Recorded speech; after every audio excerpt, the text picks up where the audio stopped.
Dhaka Agartala long March থেকে ভারতের প্রতি বন্ধুত্বের বার্তা দিতে চায় বিএনপির ৩ অঙ্গ সংগঠন। সোমবার সন্ধ্যায় লং মার্চ উপলক্ষে ব্রাহ্মণবাড়িয়ার আখাউড়া স্থলবন্দর এলাকা পরিদর্শনে এসে বিএনপির ৩টি অঙ্গ সংগঠনের পক্ষ থেকে এই বার্তা দেওয়া হয়েছে।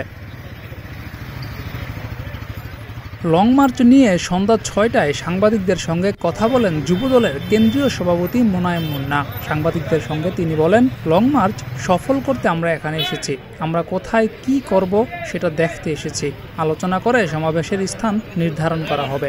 আগরতলায় বাংলাদেশের সহকারী হাই কমিশনে যে ন্যাক্কারজনক হামলা ভারতের উগ্রবাদী গ্রুপ কর্তৃক যেটা সংঘটিত হয়েছে, সেটার প্রতিবাদে ইতিমধ্যে আমরা গতকালকে ঢাকাতে একটি ৩ সংগঠনের যৌথ সমন্বয়ে আমরা একটি প্রতিবাদী পদযাত্রা করেছি এবং হাই কমিশন বরাবর স্মারকলিপি দিয়েছি।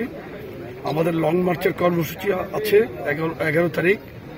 সেই কর্মসূচিকে আমরা সফল করার লক্ষ্যে আজকে এই সার্বিক অবস্থা দেখার জন্য আমরা আখাউড়াতে এসেছি।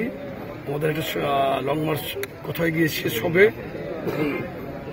কোথাও সমাবেশ করা যায়, সার্বিক পরিস্থিতি আমরা পর্যবেক্ষণ করার জন্য আজকে এখানে এসেছি। সাংবাদিকদের আরেক প্রশ্নের জবাবে যুবদলের কেন্দ্রীয় সভাপতি আরও বলেছেন, বিএনপি চেয়ারপারসন আগেই বলেছেন, দেশের বাইরে আমাদের কোনো প্রভুত্ব নেই, বন্ধু আছে। লং মার্চ থেকে আমরা ভারতকে এ বার্তা দিতে চাই।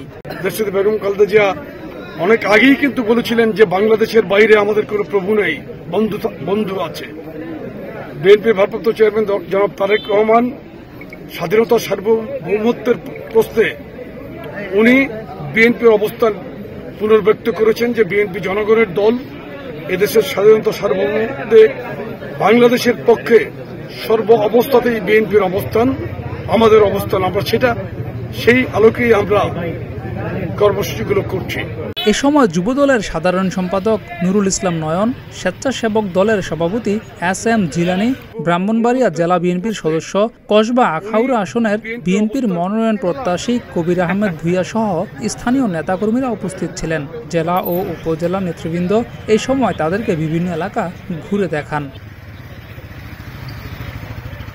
জিয়াউর রহমান, প্রতিদিনের বাংলাদেশ।